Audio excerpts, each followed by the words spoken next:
Welcome back to the deep dive. We've got a really fascinating stack of source material here today, and it's all digging into a pretty big mission, finding a blueprint for spiritual growth and leadership that's actually sustainable, something that lasts. Yeah, and what's striking right off the bat is how these sources frame the core problem. It's not outside pressure, they argue. Right. It's inertia, institutional inertia. Yeah.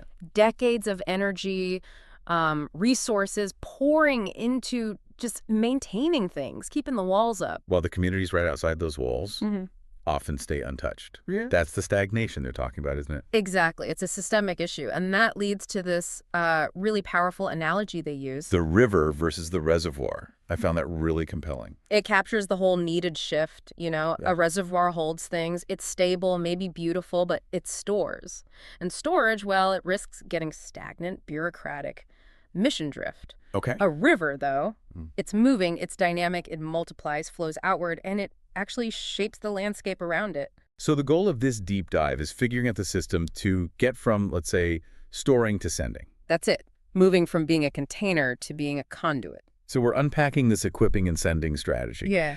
And the focus seems really tight on cultivating Indigenous leaders, Yeah. locals. Yes. People who already know the culture, the language, the nuances. People who can reproduce faith movements without needing constant external props or, frankly, foreign styles that don't quite fit, avoiding that dependency cycle. Okay, so why this intense focus on Indigenous leaders? Yeah. I mean, we've seen big, well-funded efforts led by outsiders that seem successful at first. We have, but the sources argue those often fade, don't they? Once the external funding or leadership pulls back, poof. Yeah. The argument is that relying on outsiders, however skilled, is often the main barrier to reproducible, lasting movements. Because they don't know the soil. Is that the idea? That's the metaphor they use. The seed is the gospel, that's constant.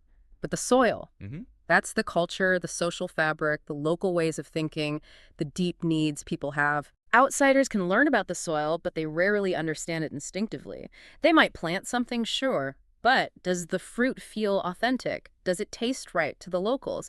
Enough for them to want to plant it themselves? Often, maybe not. So the insider, the Indigenous leader, they're the only ones who truly get the soil, deeply. Yeah. Enough to make something grow strong roots without constant outside help. Precisely. And this hits that dependency issue head on. When everything hinges on outside resources, outside direction, the local community just doesn't develop its own strength, its own ability to lead and provide. It stifles them, in a way. It does. So this approach flips the script.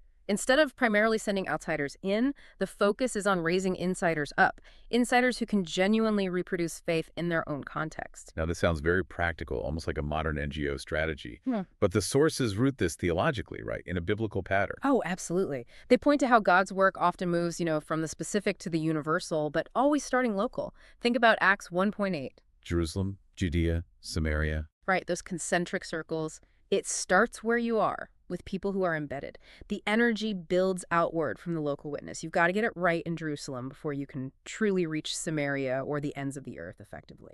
So building that local leadership capacity isn't just a good idea. It's foundational, a prerequisite. It's non-negotiable for this model. Okay, so if local leaders are essential, how do we structure this? How do we actually train and deploy them effectively?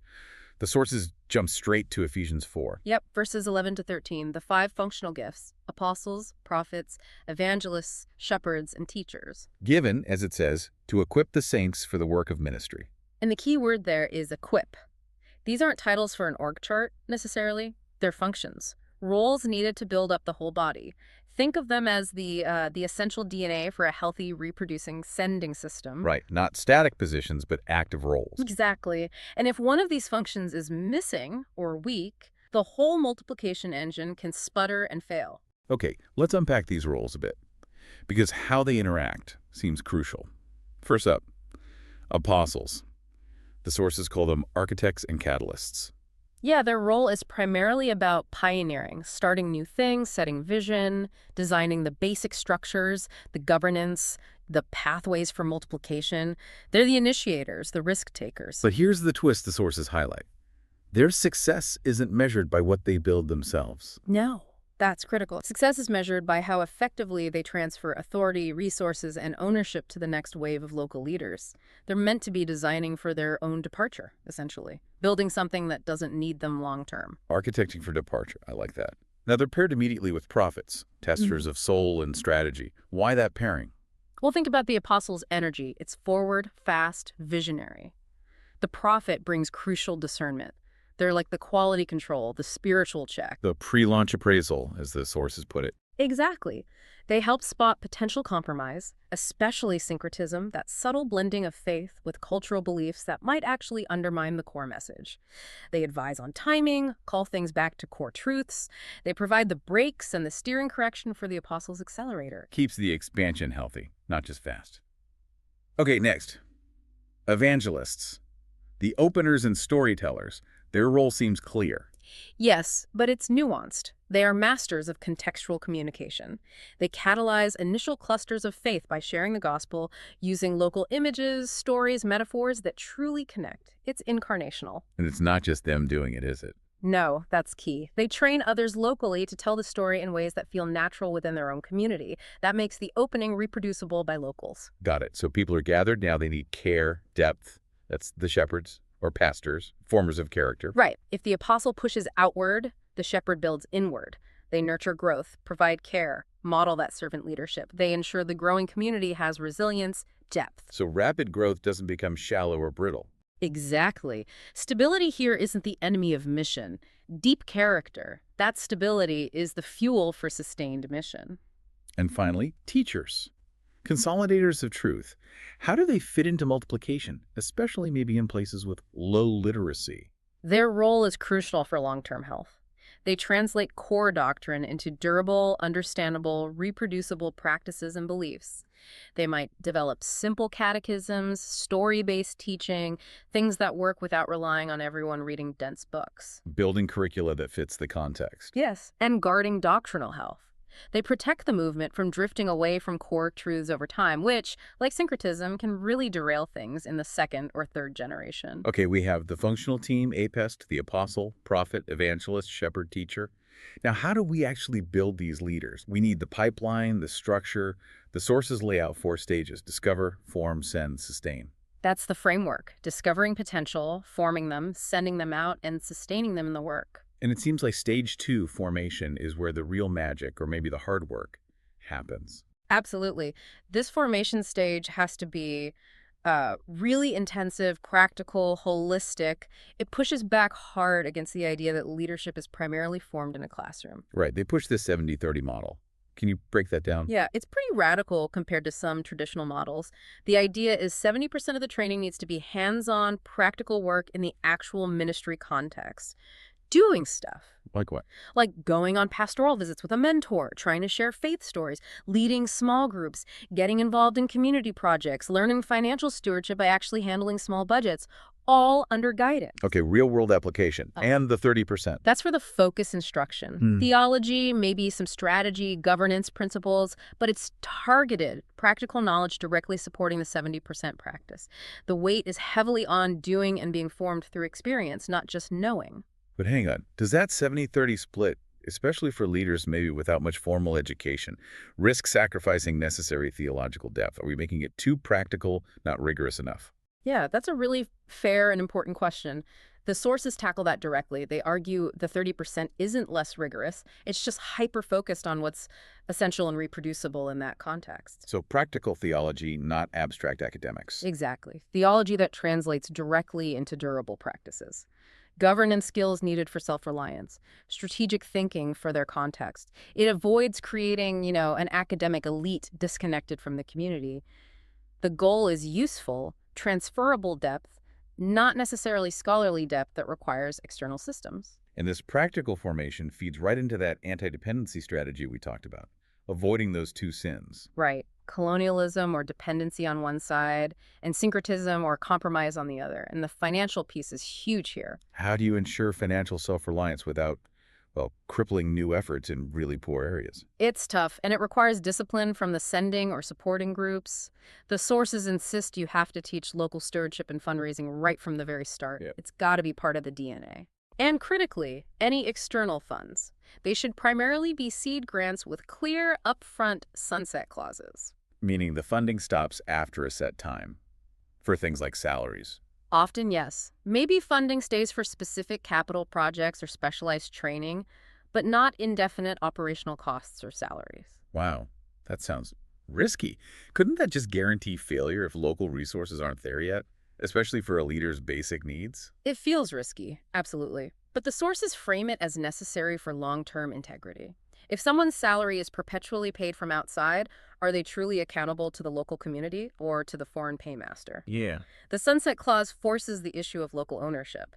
It's painful, maybe, but it invests in the local body's long-term health, even if it creates short-term pressure. It pushes towards sustainability. So that apostle role, architecting for departure, really comes into play here. Success is measured by how fast ownership is transferred. Exactly. And when that transfer is ready, the final send stage isn't just administrative. It needs to be ecclesial, or real commissioning. Like the church at Antioch sending out Barnabas and Saul. Precisely. Prayer, fasting, a public affirmation. It confers authority, blessing, and accountability from the local sending body. It solidifies that local ownership in a powerful way. Okay, team built, pipeline running, leaders sent. How do we know if it's actually working? If we're moving from that reservoir idea, measuring fullness, to the river idea, we need different metrics, right? Metrics that track flow. Absolutely. We have to get away from what the sources call vanity metrics, just counting heads in a room or the size of building. Those measure the reservoir's level, maybe, but not the river's impact. So what should we measure? The sources point to a few key indicators that track multiplication and real health. It requires a shift, sometimes a painful one for established groups. Okay, like what? Give us the first one. The reproduction or multiplier index. This isn't about counting converts directly. It's about counting the number of new leaders trained and deployed by each planter per cycle. So it measures capacity building. Are leaders reproducing leaders? Exactly. Are you entrusting the message to others who can then teach others also? A group might be growing numerically, but if its multiplier index is 0, if it's not producing new leaders capable of starting new things, then the model isn't actually reproducing. It's just expanding, not multiplying. Okay, that's a big shift. What's next? The local resource ratio. This hits dependency directly. Right. It's simply the percentage of the ministry's operating budget that's covered by local giving and resources. You track this over time. The goal is to see it steadily increase. So if a project still needs 90% foreign funding after 5 or 10 years, Then, according to this model, the sustainability goal hasn't been met, regardless of other numbers. It keeps the pressure on developing local stewardship and ownership. It's a hard metric, but a necessary one. makes sense. And the third one, you mentioned something more holistic. Yes, community indicators. This is about looking outside the church walls. Are there measurable, positive changes happening in the surrounding community because the church is present and active? Like what sort of things? Could be tracking things like improved school attendance in the local area, documented health improvements, maybe even a decrease in specific types of crime or violence in the neighborhood where the church is deeply engaged.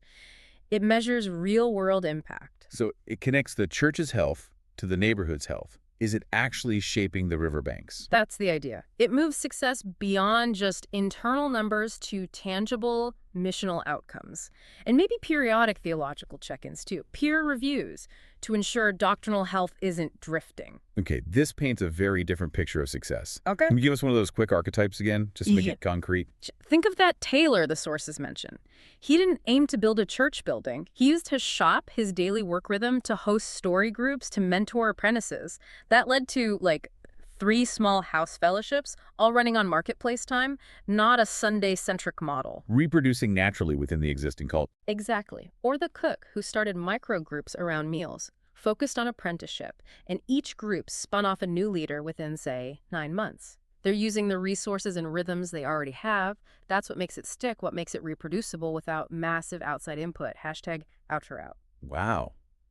Okay, this has been a really deep dive into a radically different way of thinking about growth and leadership. The big takeaway for me is, well, it seems the greatest impact comes when we intentionally shift away from just maintaining the reservoir. And instead, invest heavily in these local seed bearers, forging them through that integrated formation, real spiritual depth plus practical hands-on skills. And designing the whole system, The APS functions, the pipeline, the funding deliberately to favor multiplication and local sustainability, pushing against that dependency trap. It really requires courage, though, especially from established ministries or organizations. We've, often spent decades building systems that prioritize stability, control, predictability, the reservoir qualities. This river model asks us to let go of some control, to embrace the risk that comes with genuine empowerment. So the final thought for you, the listener. Yeah, ask yourself this. If your ministry, your church, your organization were truly designed to be a river, what's one thing, maybe one resource, one structure, one element of the reservoir that you'd need to release or transfer now to make that happen? Thinking about your own context, can you really afford to miss the chance to build this kind of reproducible, sustainable movement that genuinely transforms neighborhoods from the inside out?